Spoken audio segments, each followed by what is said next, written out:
welcome back to another video. Today we'll be taking a look at restoring a Macintosh LC computer to donate to the winner of an Oregon Trail contest that's being held at VCF Midwest.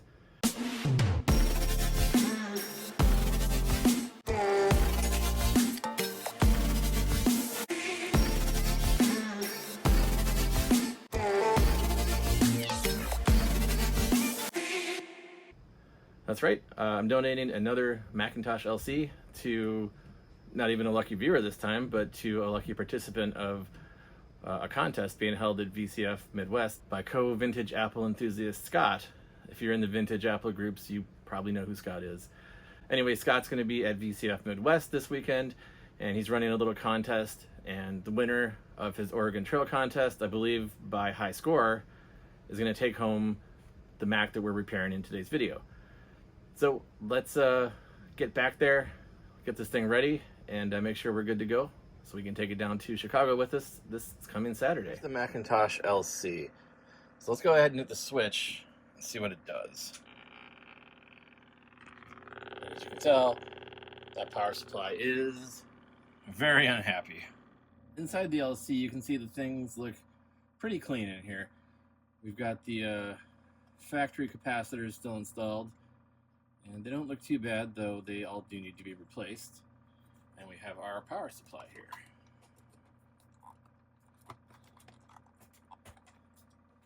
So we'll yank this guy out.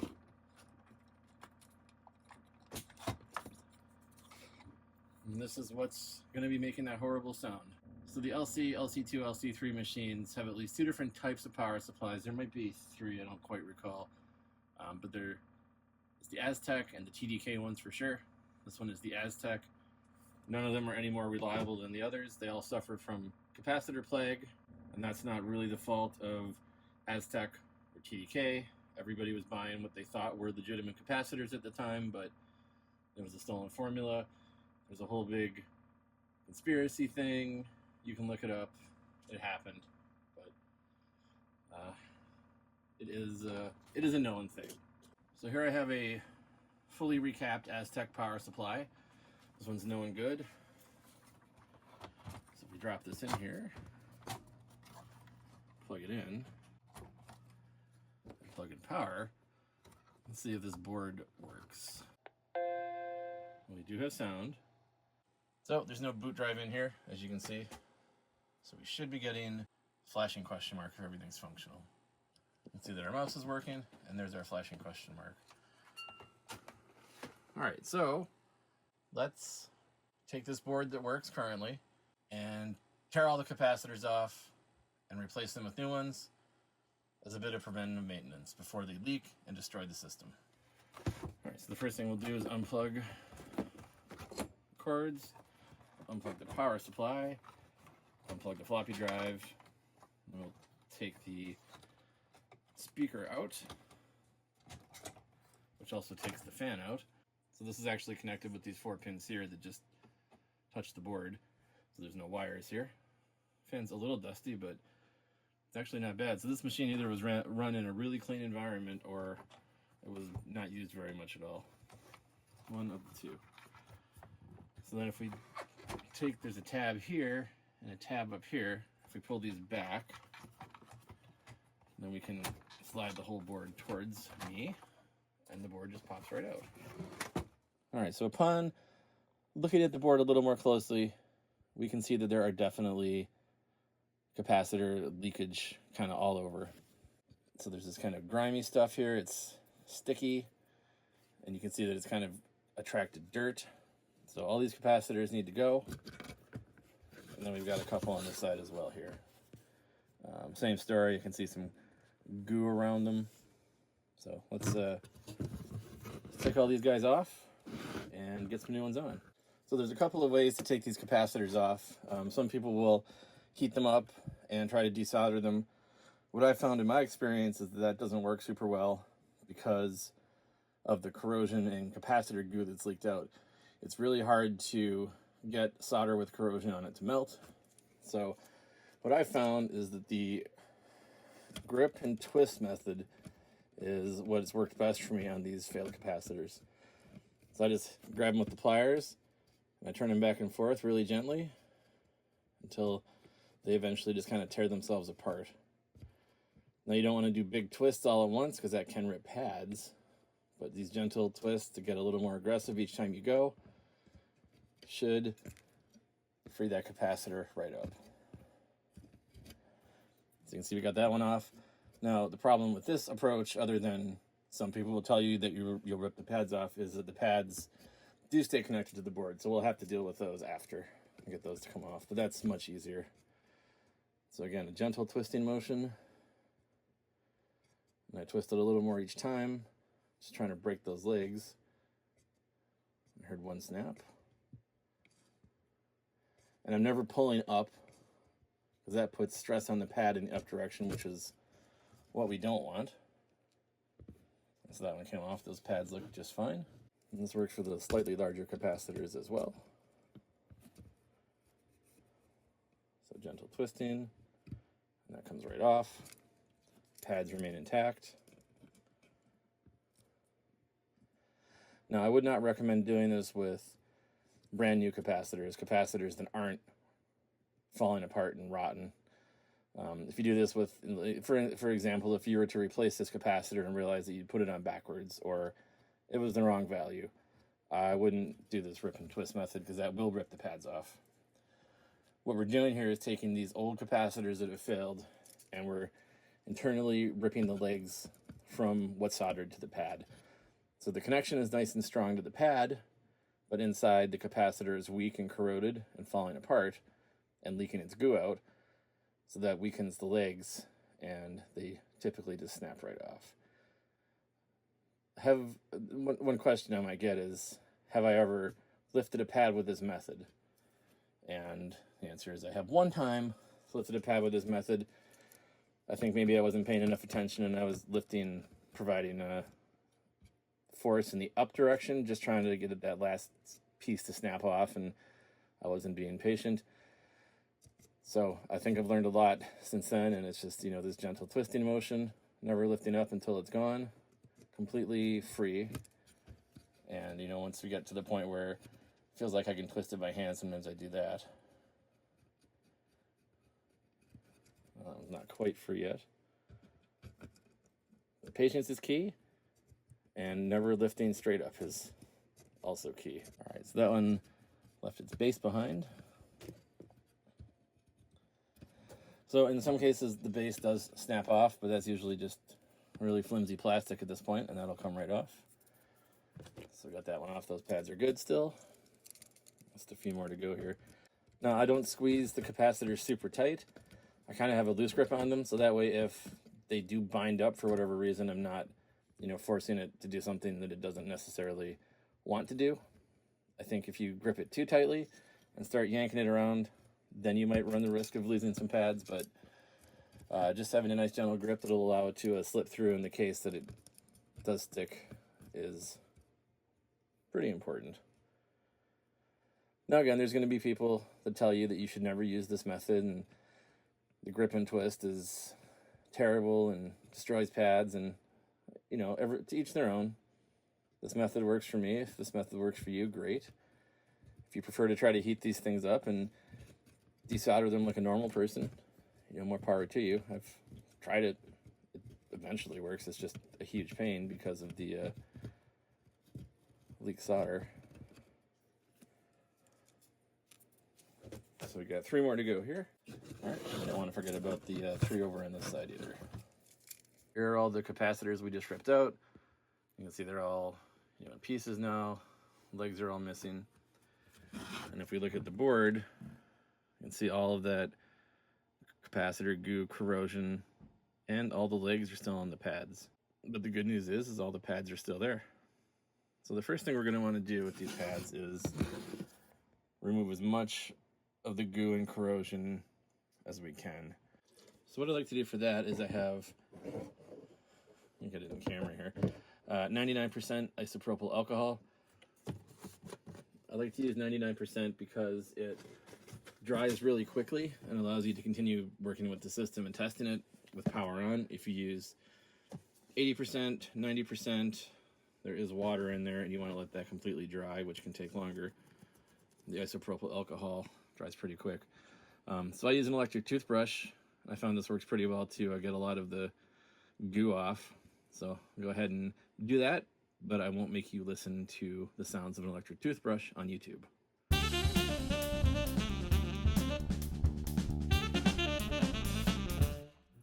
All right, so now you can see how much cleaner the areas are.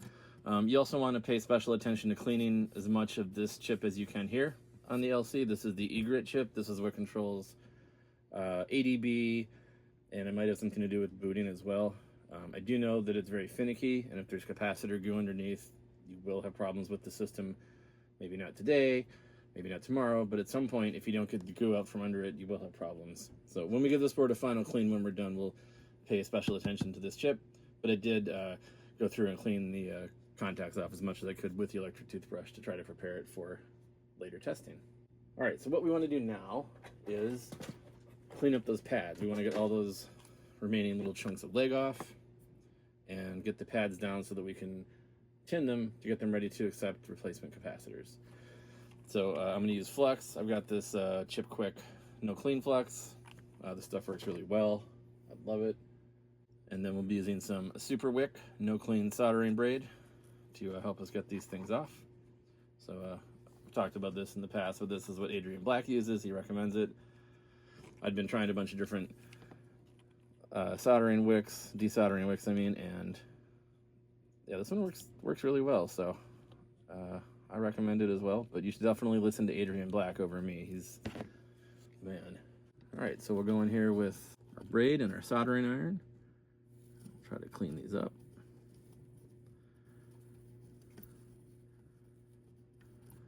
So those came pretty clean. Now the remaining legs that were there are now stuck to the soldering wick here. So that makes taking those off a little easier. You don't have to worry about it. You do want to pay attention to make sure you get them, because if they stick on the board and you don't realize it, they can definitely cause something later to short out. So pay close attention to those and make sure they are completely removed from the board and not just, hanging out where they shouldn't be. All right, so those two look good. I'll work on these one next. Hit them with some flux.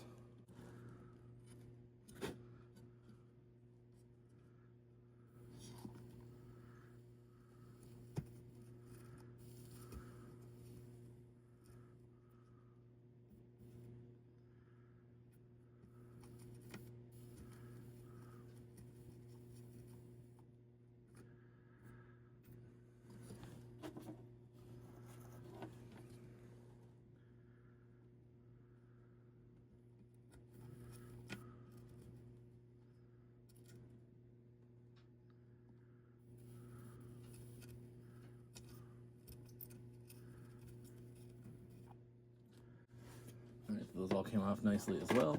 We'll flux up the next couple here. So when you're working around the plastic connectors, you want to be careful not to get those too hot. They will melt.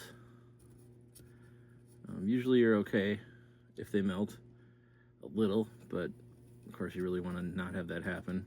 As you can see, sometimes these legs do kind of just get left behind, so you can usually pick them up with the solder braid pretty easily, which is what I've just done with those two. All right, so let's just double check our work here. These two look good, these two look good, these two look good, these two look good, these two look good. Looks good, looks good, looks good, looks good, looks good. And those two look good as well. So we'll flip it around here, and we've got these last three to take care of. All right, so then the next step is we want to tin these pads so they'll be ready to accept some capacitors. So I'm going to use some 6040 rosin core solder. I like to use the leaded solder because it has a much lower melting point. So we'll just go ahead and get a little bit of solder on each of these pads here. Now you want to make sure you still have enough flux on the board to do this. In this case, it looks like I'm good, at least on these first ones here. All right. And we'll get these other ones over here. All right, with that tinning done, we are now ready to install the new capacitors. All right, so there's some really good resources available to you online if you're recapping whatever Mac you happen to have. So here on Bruce Rain's website, recapamac.com.au, I pulled up the LC guide here. So this tells you not only which capacitors you need to replace, it shows you where they are on the board, the polarity of them, the voltage, so you can go out then and buy the capacitors you need to recap your Mac here. There's a company called Console 5 that you're probably familiar with, where you can go out and just buy a kit. So for the Macintosh LC, you can get the tantalum caps for $6 for the whole kit plus shipping. Or you can take Bruce's list here and go to Mouser, DigiKey, wherever you like, and just buy the capacitors directly yourself. So I like to print one of these out and have it handy while I'm recapping. It's not easy to read the values off of these capacitors, especially since I already took them all off the board and they didn't really write down where they went. So that's great to have this kind of resource available to the community. So, Bruce does a really nice service for everybody here. So I've got Bruce Rain's Recap and Mac guide printed out. Now, like I said, you can go to Console 5 and buy a kit. What I do, I've got a bunch of these, obviously, so I just go to Mouser, DigiKey, and I just buy them in bulk. It's a lot cheaper, but if you're only doing one and you don't want to have the hassle of trying to find the exact right components on DigiKey, Console 5 is great, and they send you a Jawbreaker with every order, which is awesome. So I've used them for a bunch of stuff as well, and yeah, it does make things a lot easier for sure. All right, so I've got the guide up here. I'm going to do all the capacitors, I guess, in order. So let's start with the 1 microfarad 50 volt. All right, so in this bag I've got my 1 microfarad 50 volt capacitor, and these are electrolytics. Also, when you buy from Console 5, they give you this handy card which tells you which way capacitors need to go, and it's important the capacitors go the correct way, otherwise they tend to go pop. And don't forget the tantalum caps, the band is positive, and on electrolytic caps the band is negative. So it's another nice thing about Console 5 to have that card handy when you're working on stuff.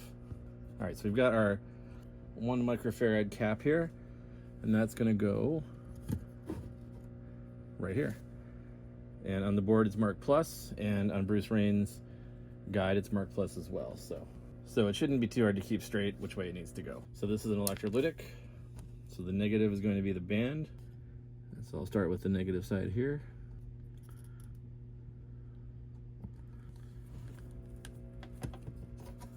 And I'll come back and do the positive side.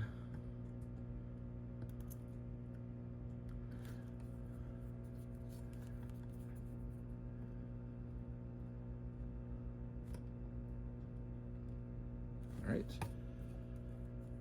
And I just like to give it a little wiggle test once it's in to make sure that both sides are connected. That one looks good. So next I'm going to do the 100 microfarad 6.3 volt.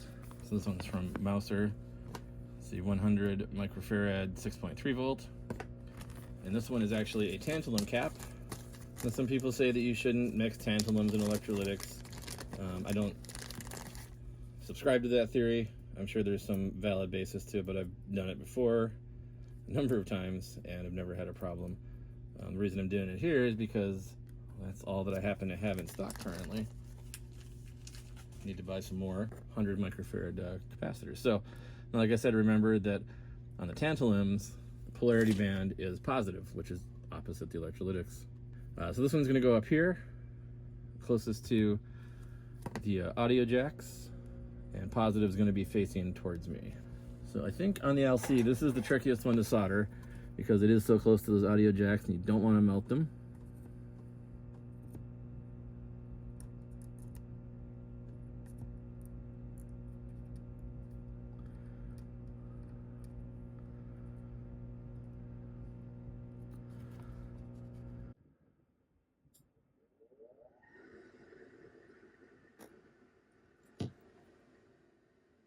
And then with those, I like to make sure they're on tight as well, so just a little shake, and we're good there. So next we need 8 of the 10 microfarad 16 volt capacitors. So we're back to electrolytics for this one. 10 volts, or 10 microfarad 16 volt, and these are electrolytics, so going back to having the polarity band being negative. So looking at Bruce Rain's guide, the first one's going to be up here. I'll slide this over so you can see it a little better. And positive is facing away from the camera.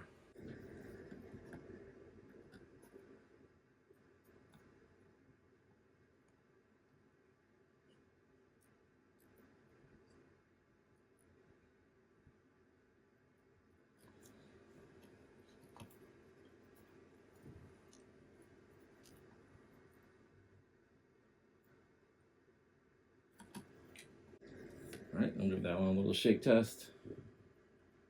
Seems good. Our next 10 are going to be these three here. Positive is towards the camera in all three cases, so negative is going to be pointing away from the camera.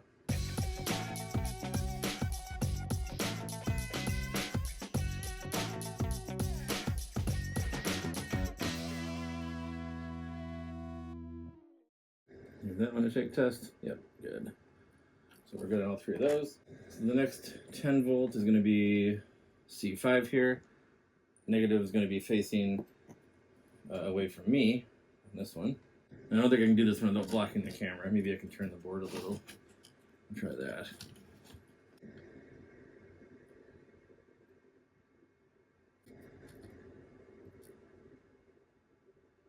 All right, I'll give that one the shake test. Looks good. Next 10 volt is going to be here, C11. Negative facing away from me again. All right, we'll give that one a shake test. Seems solid. All right, and one last shake test here. That's good. Yeah, I think we're all set. So now what I like to do is just a final inspection to make sure I got them all correct. Positive down and positive down. Positive to the left, we're good. Positive to the right, we're good. These three, positive to the left, to the left, to the left. Positive down. This one, positive down, positive down, positive to the right. This one we have the SMD, which is positive down. So that's our little yellow bar at the bottom indicating positive on that one. This one should be positive down. This one should be positive up. So it looks like we got them all installed correctly. Thank you, Bruce. I used to keep all my dead capacitors that I'd pulled in a bag. And the bag got too full, so I ended up switching to a box. Let's go ahead and put all this stuff in here. My box of things I've pulled out of old computers. All right.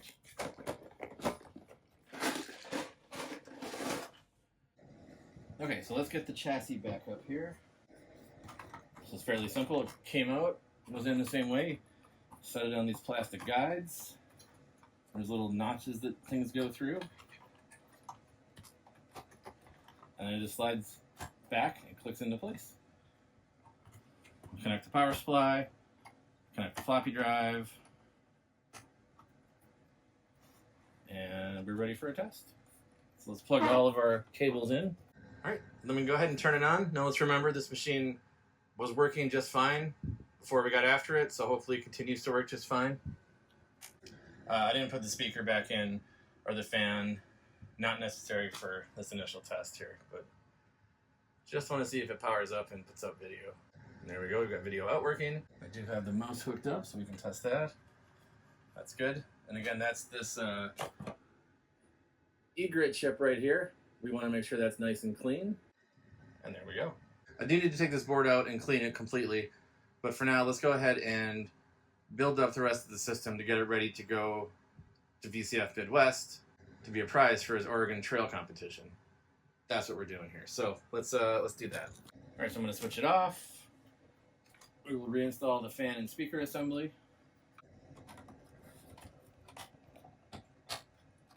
All right, looks good.